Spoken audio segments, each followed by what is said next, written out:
Hello and welcome to another Monday Meta Report. I'm Linz, and I did go over this meta report on my stream. I do that live every Monday at 4:30 EST, and then I re-record it a little bit later on with everything that we talked about on the stream, so I could put it up on YouTube and it doesn't have all those like interactions with the Twitch chat that I sometimes have as part of that report. So let's get into it. Last week I had gone over the decks that were played and had won the World Championship. And so those are probably the most meta decks, but we're going to look at some other decks. The first one that I want to bring up is Mono Blue Tempo. So this is a deck that I run into a lot. I saw this a lot when I was playing Mythic last season. I'm seeing a lot even now, trying to climb through Plat and Diamond. I'm actually starting to play this myself because I think it is so good. Okay, so let's get into why I think it's so good. Okay, first off, this is a mono blue tempo.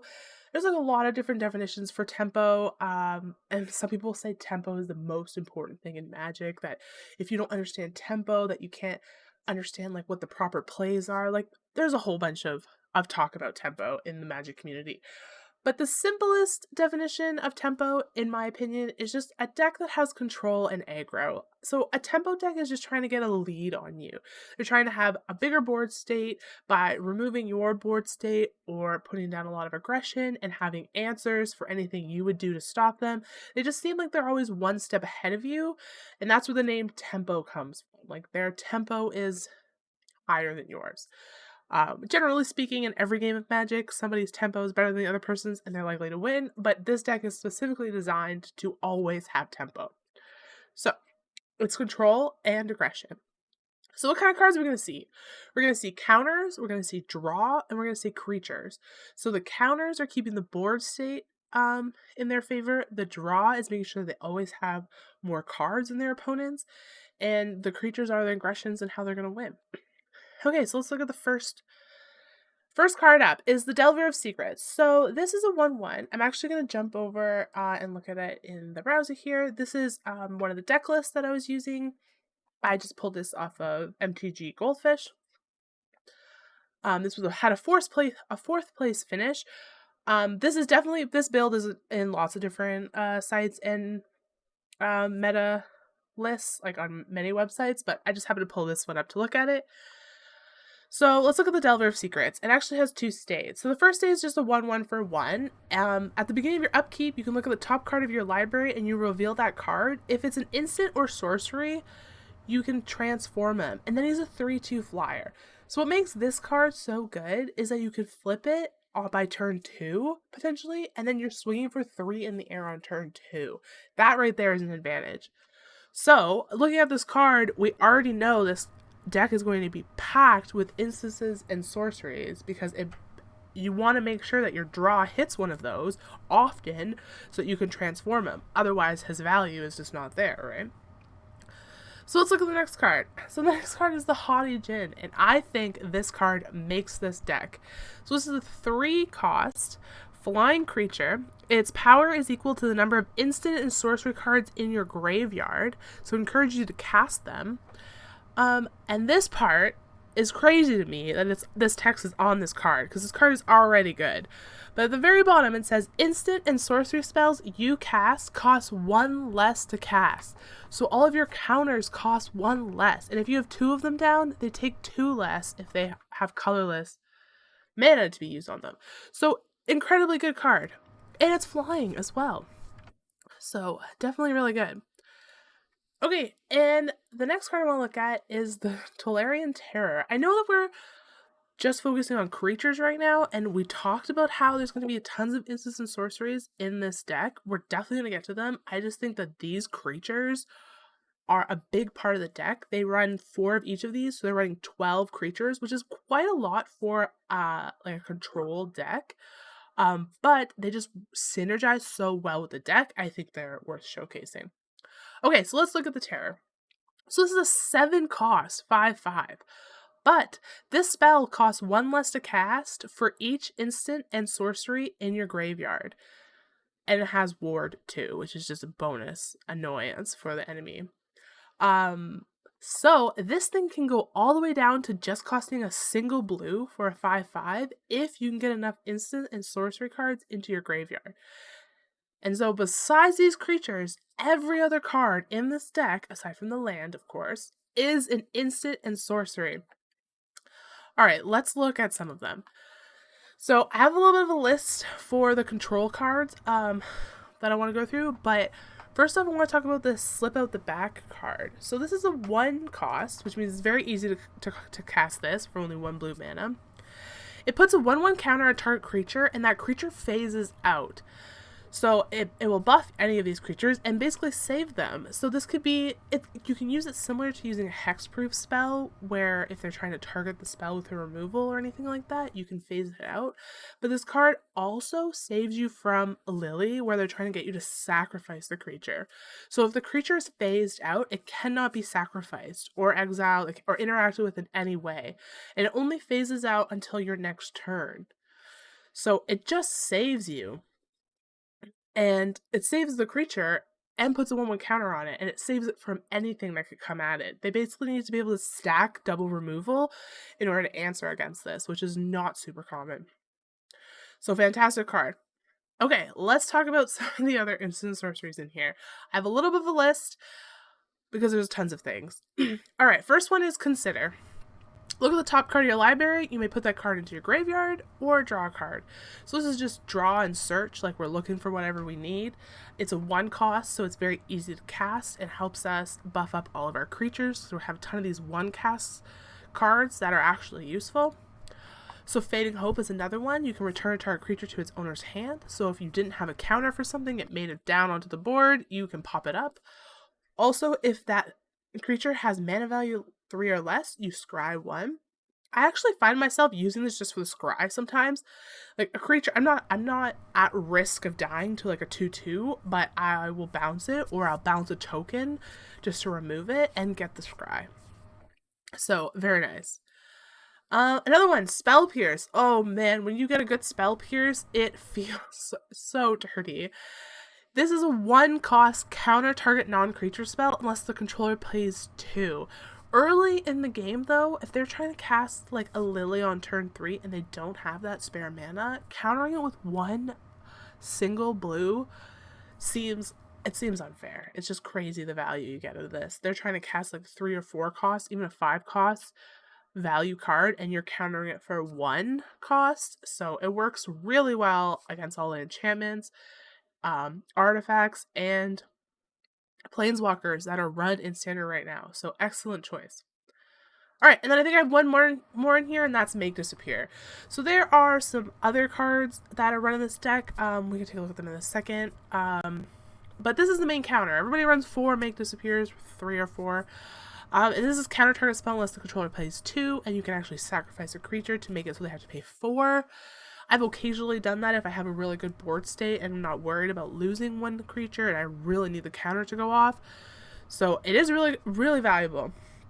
And if we just pop over to the deck list here for a second, everything that I didn't showcase is pretty much a draw card. So Impulse, another way to draw and look at cards. Thirst for Discovery, there's 4 of them in there.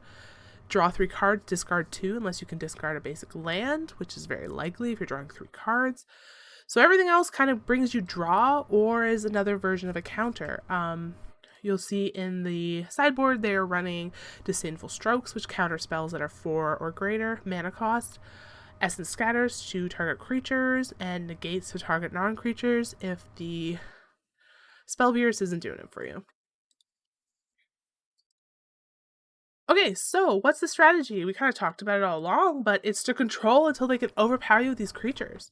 So Haughty Djinn especially, this Haughty Djinn can regularly get up to like 9-10 power, and then it's swinging in 2 turns. And if you were able to get a Delver of Secrets transformed earlier on, they may be even lower in health. And you swing with 1 turn of this if you can just buff it up with enough instants and sorceries. Just cast all your draw cards and keep casting cards until this thing is super buffed and swing. Definitely can win with that. And then also the Tolarian Terror. Say that 5 times fast. This card is just great. When you slam this down for 1 or 2 mana, they can't really attack into it, and now it's a threat if it attacks them, so these are definitely powerful creatures. This being a 3/2 when it's transformed flyer, having that early and kind of hitting with 3 in the air every turn while you're countering and bouncing and drawing. Oh, it's very frustrating to play into this deck. All right, what are the counters? So removal is probably a counter. I'd probably put this on every single one of these, but I actually think the true counter is super quick aggro. Red decks, mono red, seems to be the toughest, but lots of decks that run red that just have really early aggression, because you don't have your setup until like turn 3 or 4, where then now you can start countering everything. But if they already have 4 creatures down that are hitting you by turn 3, like it's a little difficult to come back from that, especially with all you have to remove stuff that's already down is a Fading Hope. And if a Planeswalker gets by you, it's very difficult to deal with if you can't get a flyer into it. So anything with super quick aggro that can just pummel you with things to deal with is going to overtake you for sure. All right, mono blue tempo. That's mono blue tempo. I am enjoying playing this deck because you feel in control. You definitely feel like the enemy is not doing anything without your permission. So I don't know if it's fun or not, but it's definitely good. Okay, let's take a look at its counterpart, at its nemesis. This is the deck that I think gives the mono blue the most trouble, and that is red deck wins. So at first I thought this deck wasn't actually that good, and I didn't know if it was worth going over, but I actually looked into it here. I'm on Untapped GG, where it just collects stats of people who have the Untapped add-on. I am one of them in MTGA. And it calculates the win rates of decks people are playing. And so the average win rate is 55%, which is pretty good. That was over 95,000 matches. But I'm actually looking, there's a version or two with thousands of matches that have 60% win rates. So this deck is actually doing a lot better than I originally thought. I haven't been running mono blue until more recently. So when I was running into mono red with my black decks, I wasn't having a ton of problems because I did have the removal when I needed it. But if you don't have the black removal against this mono red deck, it definitely can be potent. Alright, so what type of deck is this? It's obviously a very aggro deck. This is probably the most aggressive deck that is in standard right now. Probably, I think historically as well, mono red has been the most aggressive decks in almost all the standard iterations. Anyways, the ones I've played for sure, mono red has always been good. Okay, so what kind of cards are we going to see? We're going to see aggressive creatures. And what I mean by aggressive creatures is just creatures with haste. They come out and they're already swinging at you. And then burn spells, of course. What would be mono red without burn spells? Alright, let's take a look at the first one. So the first card I want to look at is the Phoenix Chick. I just think this is such a good one drop. So this is a 1/1 for 1. Flying haste, so immediately comes out swinging. It can't block, which is its downside. Totally fine because this whole deck is continuously swinging. They're not worried about blocking. What's interesting about this card is whenever you attack with 3 or more creatures, you may pay 2 red mana, and if you do, you return the chick from your graveyard to the battlefield, tapped and attacking with a +1/+1 counter. So I'm just going to pull up the next card that I want to look at. So you can bring this back when it dies, but I also think that the commando on turn 1, and then when you hit the number 2 on this, when you cast your next creature spell this turn, that creature enters the battlefield with a 1/1 counter on it. So if turn 2 you're casting the Phoenix, you're swinging for 2 in the air, and they have to deal with that every turn, starting on turn 2 on. And if they do finally get rid of it, you could potentially bring it back if you have 3 or more creatures out, which is not uncommon for this deck at all. So very good card. It's very good early on, and if you can have that thing swinging every single turn in the air from turn 1 or 2, it definitely starts to hurt. Okay, so let's take a closer look at Commando, Faces of Kakazan. So on the first iteration of the saga, he comes in and does 1 damage to each opponent and 1 damage to each planeswalker. So what's interesting about this is if you play a Lily, Anna of the Veil, and you do the -2 to have them sacrifice creature. If somebody were to do this to you, you could slam this down for 1 mana and it'll actually kill Lily because she's at 1 loyalty counter after she does that. So you may lose a creature, but then she's gone after that.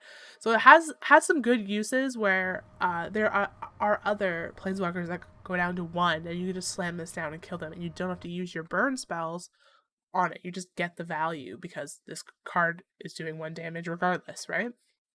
Okay.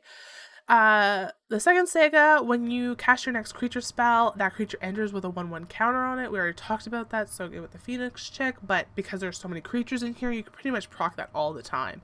And bringing your aggressive creatures out with an extra counter, fantastic.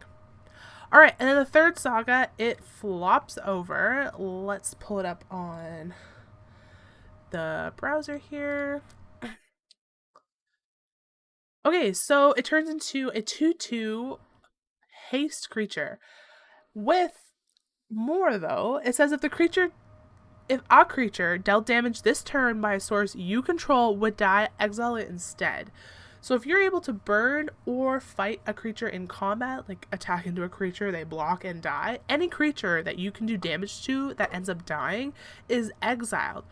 Which you're like, that doesn't seem like such a big deal. Except in the current meta, there are a lot of decks that reanimate or target cards in the graveyard. Like the Corpse Appraiser in that Grixis deck that we were looking at. That is one. The Graveyard Trespasser is another one that benefits from targeting things in the graveyard. Sarah Paragon can reanimate small creatures from your graveyard. So if you're exiling these creatures, it actually interacts with a lot of other decks and kind of messes up their day. So as a little bonus, on the top of the fact that it is a 2/2 with haste, it also exiles enemy creatures. So very good card.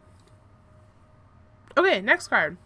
This card, I think, is the card that makes this deck win the most. This extra ability on here. So this is a 2-cost 3/1. Whenever this creature attacks, target creature defending player controls with power less than her can't block this turn. So remember, it's not too hard to get a counter on her potentially. Or the fact that she's even a 3/1, there are going to be creatures on the enemy side that are less power, and you can stop them from being able to block. So they're over there with a 1/1 from their, let's say, wedding announcement, thinking they can block this creature. Well, they can't. You get to swing through with 3. So that, just 1 or 2 of these out and stopping 2 creatures from being able to block, a lot of damage gets through. And it's very frustrating when you're holding creatures because you know you need to block into this red deck and they stop you from being able to block. So extremely good. She has a domain cost of 6, and she can get +2/+2 end of turn, and it costs 1 less for each basic land type. Well, this is a mono deck, and also 6 mana is like very late game for this deck. So the domain doesn't actually get a lot of value, but being a 3/1 and stopping defending players from being able to defend is fantastic and works really well in this deck. Okay, next one I want to look at is the Bloodthirsty Adversary. So she's a 2/2 for 2. She has haste, and when she enters the battlefield, you may pay 3 mana any number of times. You're only likely to do this once though, just because this deck is so fast. Like turn 5 is like almost your last chance to like get them down before like you start to lose steam. But if you pay the 3 extra mana, so you pay 5 mana when she comes into the battlefield, you can put a 1/1 counter on her however many times, and you can exile that many target instant or sorcery cards with mana 3 or less from the graveyard and copy them. You may cast any number of the copies without paying their mana costs. So you only get to do this once, most likely, but if you had a lightning strike or play with fire, which I think is actually the last card we have, yeah, any of these burn spells that you have in here, because you also are running 4 of each of these most likely. Lightning Strike just does 3 damage to any target. This does 2 damage to any target, and it has the bonus where if you do choose to do it to the player, you can scry. But these burn spells, we like to call them, you can reuse them with this extra cost on the adversary. So you slam all this stuff down, and then you play her a little later in the game, and she comes in with haste, maybe on 1/1 counter, and you play another play with fire to either remove something from their board or do that damage straight to their face. So very potent, very fast. Alright, what's the strategy of this deck? The strategy is to rush the opponent, keep them on the back foot. That is definitely how it feels when you play against this deck. It feels like you are struggling to find a way to stay alive. How can I like lower the number of creatures, or keep my life up, or get a blocker that can actually block? Like, you're definitely trying to find a way to survive early on against this deck. So if your deck's playing a little slow that round, you're in trouble. Alright, what are the counters? Well, the counters are removal. I do always put this down here. Removal counters everything. And life gain. Life gain shuts this down. If you gain 4 life in the first 5 turns, or even 2 life, you might be able to hold on long enough that this deck will run out of steam. It is super quick and super potent early on. So big creatures, targeted removal, and life gain will stop the aggression coming out. And since you can't really get big creatures out on turn 3 unless you're mono green or something, you're really looking for removal and life gain to stop this deck from running over you. Okay. Alright, and the last deck I want to talk about is Judd Midrange. So this is black, red, and green. So we talked about Grixis and Esper. Those are the tricolored decks that we went over last week that were both seen at the championship. Judd was not seen there, but only Esper was really seen there. So I'm not taking that as like these are the only good decks. I actually do think Judd has a place there because it uses a lot of the same cards that are in those legendary decks that are winning championships and being played en masse. But also runs some green cards, or is able to run some Jund cards, we'll say, that actually make this deck kind of interesting. Let's take a look at it. So this is a mid-range deck, and that just means that this deck is going to become potent maybe around turn 5 or 6, 7 maybe. They kind of try to like hold on, stay alive, don't lose too much life, don't get too overwhelmed, and then they'll come out with some maybe a combo or a really good synergy later in the game. Okay, what kind of cards are we going to see? Well, we're going to see card synergies and removal. Synergy. Oh, that's not quite spelled right. So card synergy and removal. Alright, let's look at the first one. So this is super interesting. This is the Workshop War Chief. And this is a 5-cost Rhino Warrior. He's got trample. When he enters the battlefield, you gain 3 life. When he dies, you create a 4/4 green Rhino Warrior token. So, it doesn't seem that good until you think about Fable Mirrorbreaker. So, Fable Mirrorbreaker, we talked about this before. This is run in almost every red deck, except for the mono red deck we just looked at, actually. But all the dual and tricolor red decks are running this card. It is one of the best, and sometimes some people will even argue it is the best card in Standard right now. Okay, so when you drop this down at 3 mana, you get a 2/2 red goblin. Whenever that goblin attacks, you get a treasure token. Treasure tokens allow you to sacrifice them in order to get mana, so it kind of ramps you in into bigger creatures faster, which works well with this. This is as a 5-cost. You could have this, drop this on turn 3, attack on turn 4, create that extra token, and then able to drop the Workshop War Chief on turn 4. So that is really good. Getting this out early since it's so good, right? Okay, second saga, it says you may discard up to 2 cards if you do draw that many cards.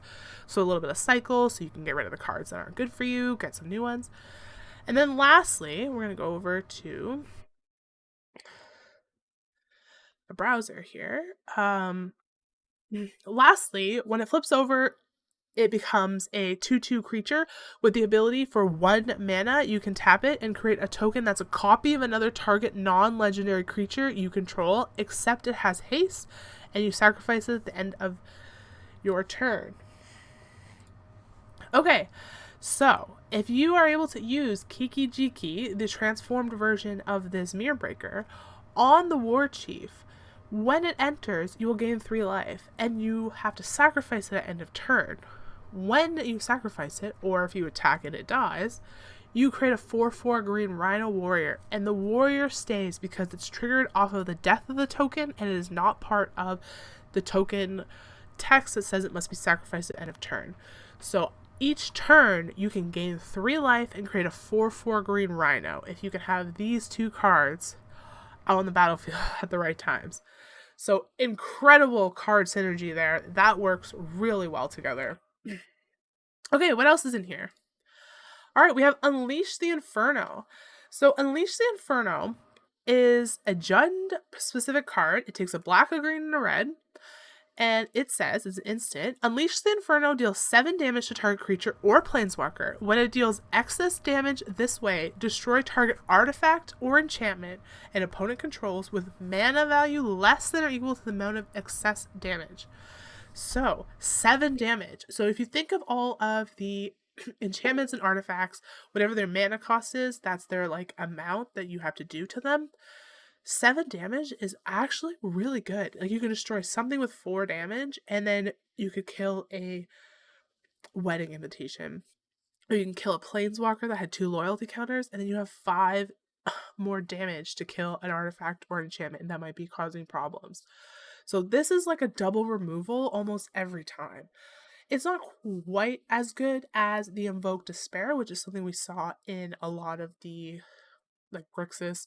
We saw that in the Esper deck, we see that in the mono black deck, and it has you sacrifice like a creature enchantment and a planeswalker.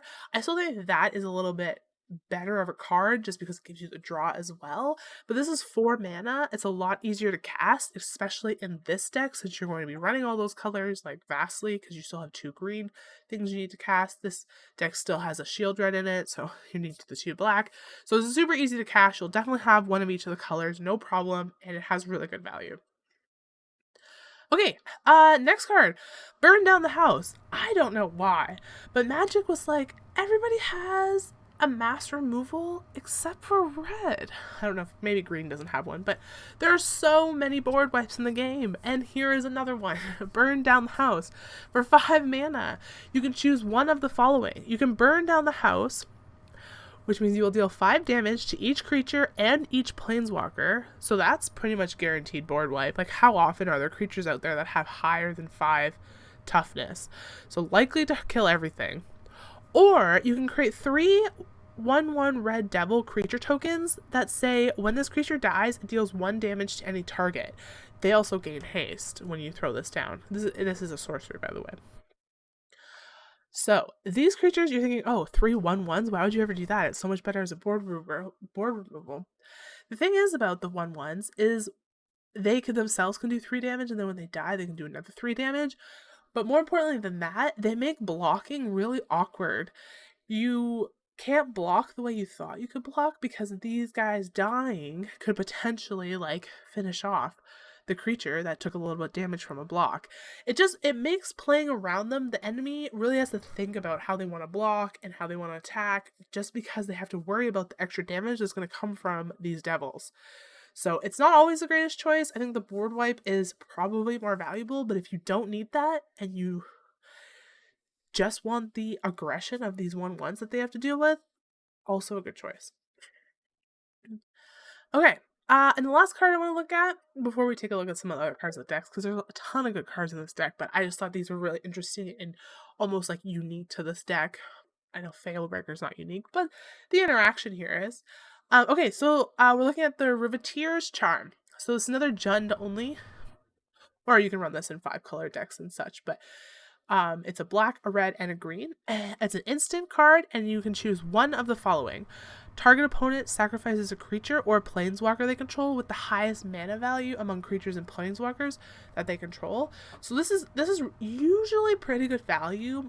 It's not often that your enemy is going to have something on their board with the highest mana value that isn't the highest value card they have. Like, very likely you'll get really good value out of this. It's a 3-cost removal of potentially their most potent card. So that is a good option, of course. The next option you have is to exile the top 3 cards of your library. Until your next end step, you may play those cards. So it's almost like a draw, although you only have until your end of your next turn to actually play all the cards in there. But if you're really looking for something, or you're completely out of cards, that's a great option for like a draw like answer, right? And the last option, which is probably the least likely to be used, is to exile the target player's graveyard. There are lots of cards in the meta that interact with the graveyard. I say that all the time. So there could be an opportunity where you do want to do that if you're playing against a self-mill deck that is putting a lot of creatures into the graveyard that they want to smash out onto the board. I've definitely seen people pull Titan Industries out of their graveyard and slam them down, and I'm like, you are nowhere near 7 mana, and now you have this huge creature on the board. So you can stop all of that by exiling their graveyard. So definitely, it's not a completely useless option. All 3 options definitely have uses, and this card could be very good. Okay, before we go on, I just want to stop and look at what else is in here, because there's a lot of good stuff. We have the Shield Red, the Apocalypse. This is the best card in the game, potentially. Death Toucher, whenever you draw, you gain life. Whenever your opponent draws, they lose life. Fantastic card. We also have the Blood Tithe Harvester, which is always a great option for the Fable Mirror Breaker to copy. It allows you to create blood tokens, and then you can sacrifice the copy to give creatures -X/-X, and this actually works against Indestructible. If you get -X'd into Oblivion, it doesn't matter if the creature was indestructible. If its life goes below 0, it's done. I think the wording on Indestructible, is that the life will not go below 0 from damage, but a -X/-X will bring it below 0, and it actually goes through Indestructible. So very good. Tenacious Underdog. This is just a good aggressive card with draw power when you blitz it.